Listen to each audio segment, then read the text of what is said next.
Hi everyone, my name is Phoebe Pan from Year 11 and welcome to a short video where I explain how gender roles correlate with gender inequality and just a little bit about feminism.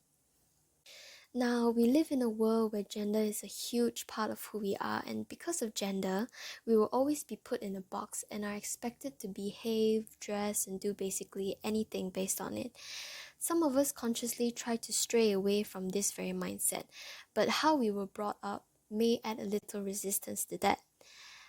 Because, for example, I'm sure in some points in your life you've heard or some people imply that pink are for girls and blue are for boys. Gender norms may affect our lives more than you think, and definitely more than just the colors blue and pink. Let me give you an example of a more in-depth example of a gender norm. It could be roles in a family. I believe both genders have different characteristics and differences, but we shouldn't be put in separate boxes and let these labels limit our roles. Women may be seen as more nurturing, empathetic, and motherly, but how come every one of us are expected how to cook, clean, and take care of babies? And as for men, all of them don't necessarily have to learn how to fix a light bulb and change car tires. I guess what I'm trying to say is all these are basic human skills, and I think whether if you're a girl or a guy, you can do any of them. So not all of us may experience getting told off about what we do based on our gender. Luckily for us in Wembley, we get to choose whatever CCA we like. Girls are open to go to robotics class and boys are free to go to cooking class. That should be an example of how our society can change bit by bit. Now, back to the topic. How do gender roles relate to inequality?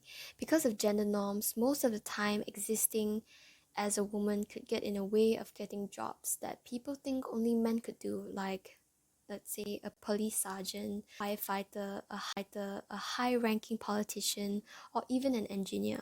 Sure, it's good that society sees us as the more empathetic one, but why do women have less flexibility in our own choices, and why do people still think that men should earn more than women? Now that I've touched on how gender norms affect gender inequality, I'll be moving on to speak about the subtle things that are often overlooked that could make a person a feminist. Some of you who may not be familiar with what a feminist is a person who supports and believes equal rights for both women and men. Now, to me, feminism isn't always about being super vocal, going on protest and writing like 8-page essays about how society is still kind of unfair, but rather I think of it as a mindset. You can always act out small gestures and comments to show your belief in feminism.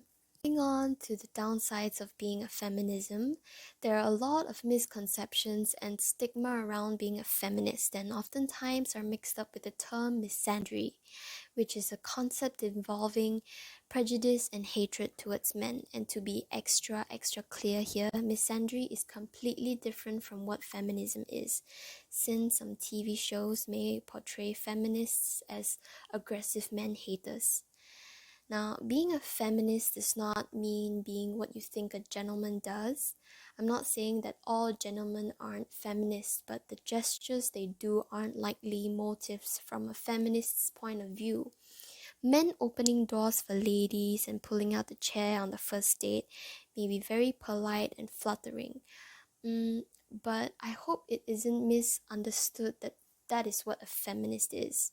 Because remember, feminism is seeing both men and women as equal the abilities and equal the rights. If a man feels the need to do these things selectively for women only, why is that? And why is there no such thing as a gentlewoman? And that's basically everything I know about gender roles, gender equality, feminism. Thank you so much for listening to my slightly better arranged shower thoughts. I hope this can give you more insight, and honestly, it's just a peek of what social issues are like from my point of view. Bye!